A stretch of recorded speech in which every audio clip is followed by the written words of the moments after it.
नमस्कार मंडळी. तर आज आपण चाललो एका नवीन ठिकाणी थोडं एक्सप्लोअर करायला.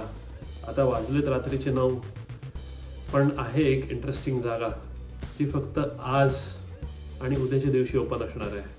पाठी बघू शकता, माऊ रेडी आहे जाण्यासाठी. तर चला मग.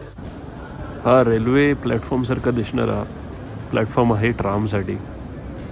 मेलबर्नमध्ये बऱ्याचशा ट्राम स्टॉप्स असेच दिसतात.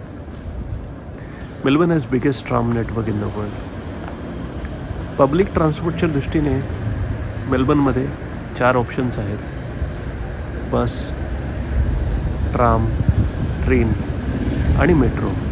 हे 4ही ऑप्शन्स खूप सुरळीत चालतात, वेळेवर असतात आणि कन्व्हिनियंट आणि चीपसुद्धा.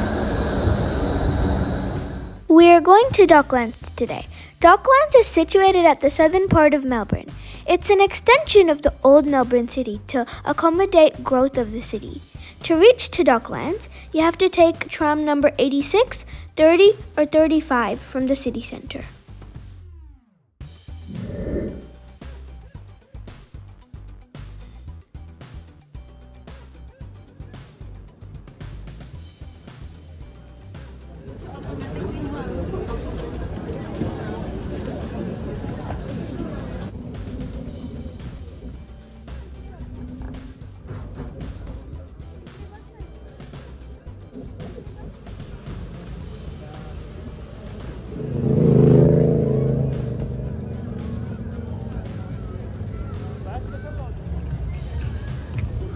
ट्राम स्टॉपच्या बाहेर आल्यावरच आपल्याला फायर अँड लाईटचा मोठासा बोर्ड दिसतोय. लोकांची गर्दी आज खूप आहे कारण की वीकेंड आहे. Everybody is here to experience the fire and light festival. Highlights काय काय असणार आहेत या फेस्टिवलचे? तर first of all music, then will see art mainly based on fire, आणि इथे ठिकठिकाणी बॉन फायर असणार आहे. लोक मार्शमॅलोज घेऊन येतात रोस्ट करायला आणि सर्वजण एन्जॉय करतात.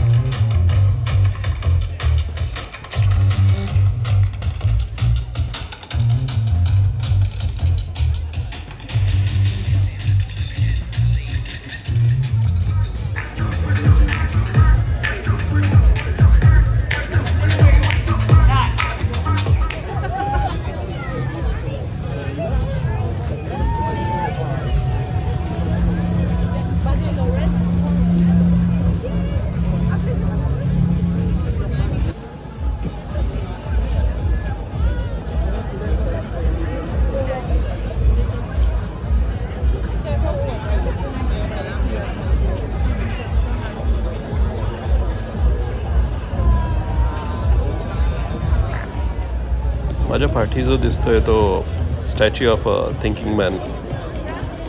खूप चांगला स्टॅच्यू पाण्यामध्ये उभारलेला आहे.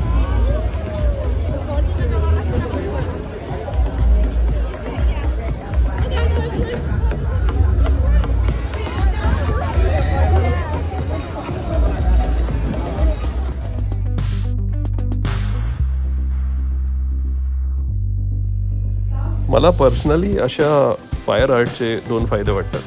फर्स्ट ऑफ ऑल, हे आर्ट दिसायला खूप सुंदर दिसतं, लांबूनसुद्धा दिसतं. दुसरी म्हणजे हे लोकांना ऊब देतं, म्हणजे हीटरची गरज नाही आहे.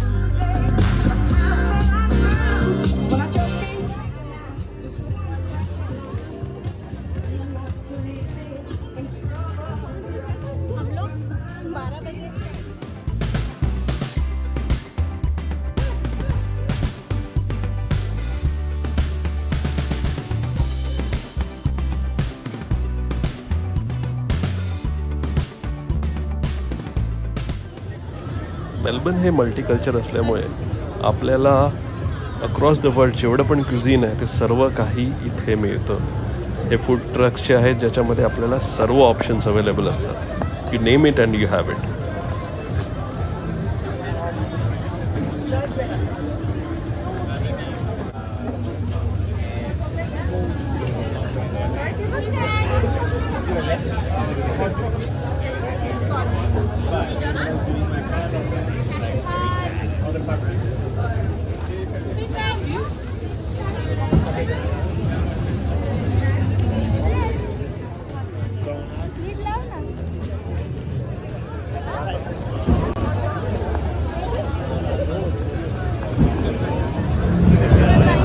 अशा प्रकारे आता आपण आलेलो आहे एंड ऑफ द जर्नीला. यावेळी सुद्धा आपल्याला ह्या ट्रिपला आपण थोडी उशिरा सुरुवात केली पण खूप मजा आली. तुम्ही एन्जॉय करा आणि मला कमेंट करा की तुम्हाला काय आवडले काय नाही आवडले आणि आपण त्या हिशोबाने पुढे बदल करू. Thank you so much.